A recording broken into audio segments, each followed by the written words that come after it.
We are in trouble because we elected Tugeges to the National Assembly and the Senate. As we mourn Raila Odinga, I must admit, I admire two things about that old man.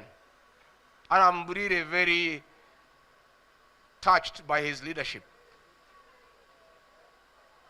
Look at the political party that he built called ODM. A strong political party that though he has never been elected president, he is able to get into every government and get what he wants.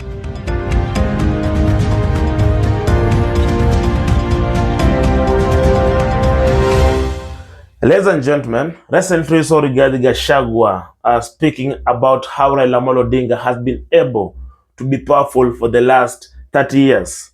And he mentioned something. In case you didn't see it, let me just give you a sneak peek of that speech. If you look at Raila's team,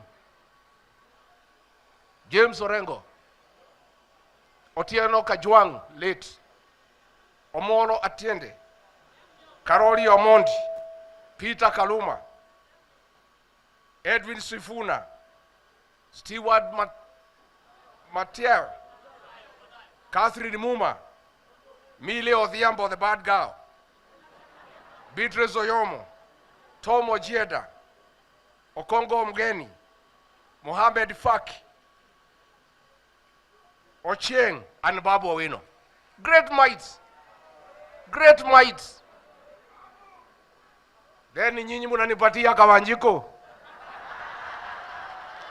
wa Matinga wa Makeki.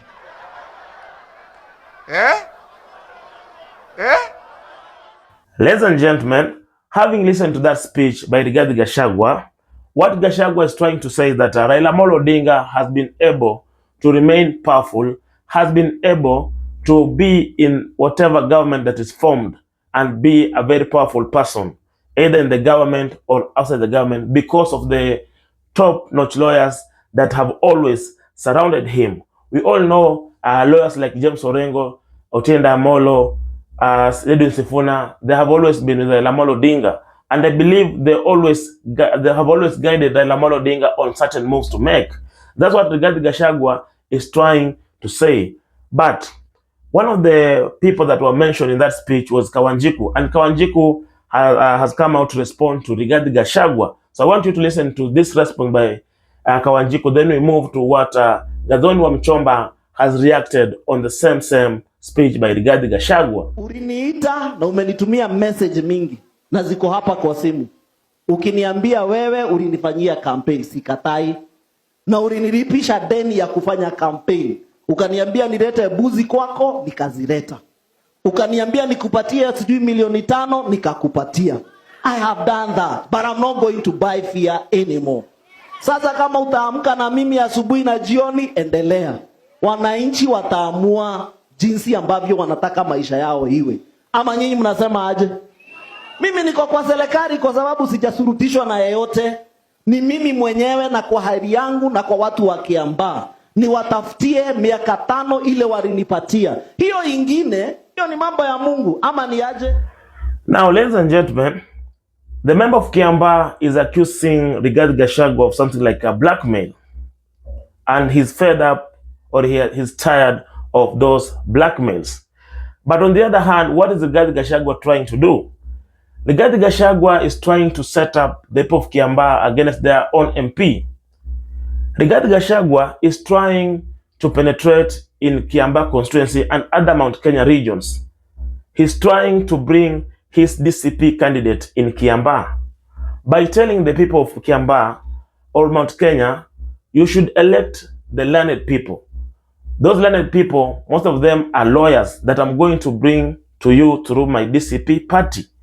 And you should elect them so that they can help to protect, safeguard the interest of Mount Kenya, the interest of our farmers, the interest of our business people by coming up with laws in parliament. Because we have always seen most of the those MPs who come up with certain laws in parliament, most of them are lawyers. So Gachagua is trying to tell the people of Mount Kenya, I'm going to come up with a team that I'm going to give you so that you can elect these people so that they can go and fight for you in the parliament.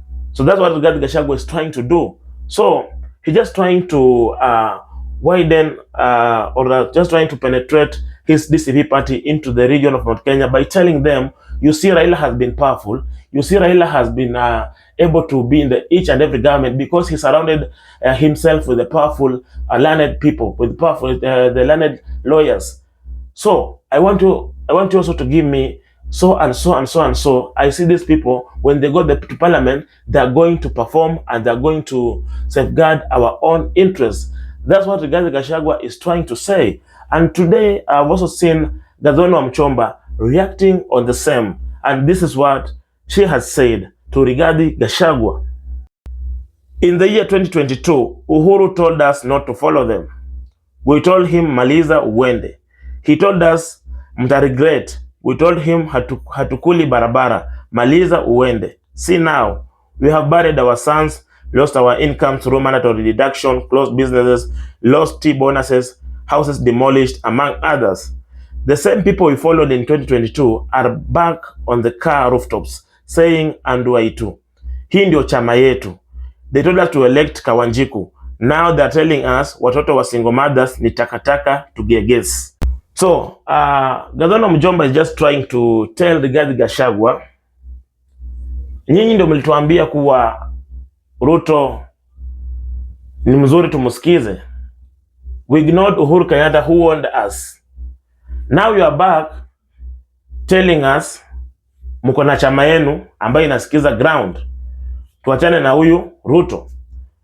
Sasa unasema tuli-elect Tugeges, and you are the same people who told us we should elect these people. Gathoni Wamuchomba is just basically trying to tell Gachagua, this time round we are not going to listen to you because you misled us. You told us William Samoei Ruto is the right person. We ignored our own son Uhuru Kenyatta, what he told us, and this time round we are not going to make the same mistake. That's why you saw earlier Gathoni Wamuchomba alikuwa kwa timu ya Gachagua, but later on alishift akaenda kwa timu ya Matiang'i, and we know Matiang'i is working with Uhuru Muigai Kenyatta. So Gathoni Wamuchomba this time round, she doesn't want to regret. That's why she joined the Uhuru's camp, that is Matiang'i's camp. She does not want the people of Mount Kenya to make the same mistake again and come to regret, because Uhuru Kenyatta warned them. But they didn't listen to him. Right now they are regretting, wakisema kuwa we wish tungesikize Uhuru Kenyatta. Now 2027 is here. Uhuru Kenyatta ameleta Fred Matiang'i. Some people from Mount Kenya, they don't want to make another mistake. That's why they're supporting Fred Matiang'i. And the number one supporter of Fred Matiang'i is Gathoni Wamuchomba. And if you look at the politics of Matiang'i and Gathoni Wamuchomba, Gathoni Wamuchomba is there to convince the people of Mount Kenya. She's going to tell them, see, Uhuru warned us. We didn't listen. We made such kind of mistake. Here's Matiang'i. He's a performer. We have seen what has done in the government. Let us not regret again, but this time let us give Matiang'i a chance and let us listen to Uhuru Muigai Kenyatta. That's the reason Gathoni Wamuchomba is supporting Fred Matiang'i. Aliachana na Gachagua.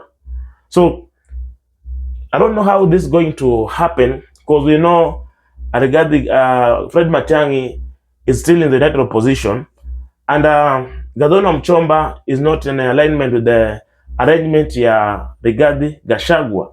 So hapo mbeleni, we don't know what's going to happen, but as they always say, there are no permanent enemies in politics. Maybe when Matiang'i will be given maybe a flag bearer or a deputy position, the deputy president in the electoral position, maybe it will soften the heart of Gathoni Wamuchomba and work together with Gachagua. So we shall see how things are going to unfold.